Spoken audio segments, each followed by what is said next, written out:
Introduction to the Sermon on the Mount. Now when Jesus saw the crowds, he went up on a mountainside and sat down. His disciples came to him, and he began to teach them the Beatitudes. He said, "Blessed are the poor in spirit, for theirs is the kingdom of heaven. Blessed are those who mourn, for they will be comforted. Blessed are the meek, for they will inherit the earth. Blessed are those who hunger and thirst for righteousness, for they will be filled.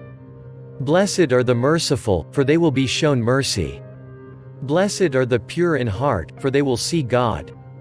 Blessed are the peacemakers, for they will be called children of God. Blessed are those who are persecuted because of righteousness, for theirs is the kingdom of heaven.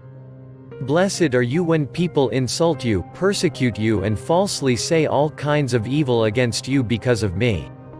Rejoice and be glad, because great is your reward in heaven, for, in the same way, they persecuted the prophets who were before you. Salt and light. You are the salt of the earth.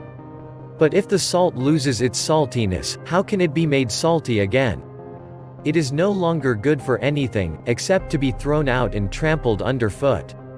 You are the light of the world. A town built on a hill cannot be hidden. Neither do people light a lamp and put it under a bowl. Instead, they put it on its stand, and it gives light to everyone in the house.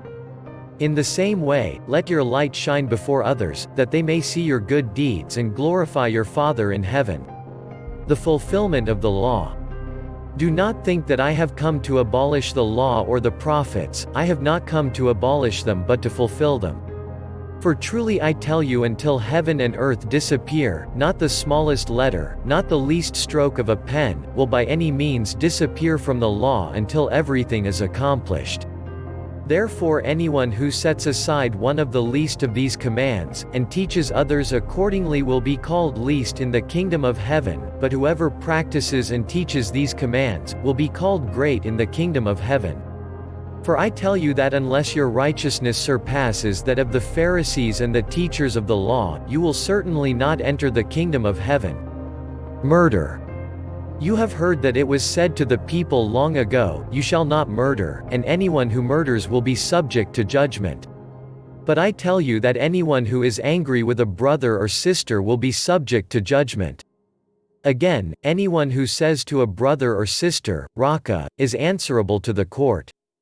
And anyone who says, "You fool," will be in danger of the fire of hell. Therefore, if you are offering your gift at the altar, and there remember that your brother or sister has something against you, leave your gift there in front of the altar.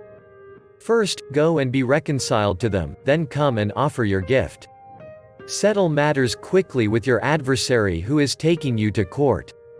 Do it while you are still together on the way, or your adversary may hand you over to the judge, and the judge may hand you over to the officer, and you may be thrown into prison. Truly I tell you, you will not get out until you have paid the last penny. Adultery. You have heard that it was said, "You shall not commit adultery." But I tell you that anyone who looks at a woman lustfully, has already committed adultery with her in his heart. If your right eye causes you to stumble, gouge it out and throw it away. It is better for you to lose one part of your body, than for your whole body to be thrown into hell. And if your right hand causes you to stumble, cut it off and throw it away. It is better for you to lose one part of your body, than for your whole body to go into hell. Divorce. It has been said, anyone who divorces his wife must give her a certificate of divorce. But I tell you that anyone who divorces his wife, except for sexual immorality, makes her the victim of adultery, and anyone who marries a divorced woman commits adultery. Oaths. Again, you have heard that it was said to the people long ago, "Do not break your oath, but fulfill to the Lord the vows you have made." But I tell you, do not swear an oath at all, either by heaven, for it is God's throne, or by the earth, for it is his footstool, or by Jerusalem, for it is the city of the great king. And do not swear by your head, for you cannot make even one hair white or black. All you need to say is simply, yes or no. Anything beyond this comes from the evil one. Eye for eye. You have heard that it was said, eye for eye, and tooth for tooth. But I tell you, do not resist an evil person. If anyone slaps you on the right cheek, turn to them the other cheek also. And if anyone wants to sue you and take your shirt, hand over your coat as well. If anyone forces you to go 1 mile, go with them 2 miles. Give to the one who asks you, and do not turn away from the one who wants to borrow from you. Love for enemies. You have heard that it was said, love your neighbor and hate your enemy. But I tell you, love your enemies and pray for those who persecute you, that you may be children of your Father in heaven.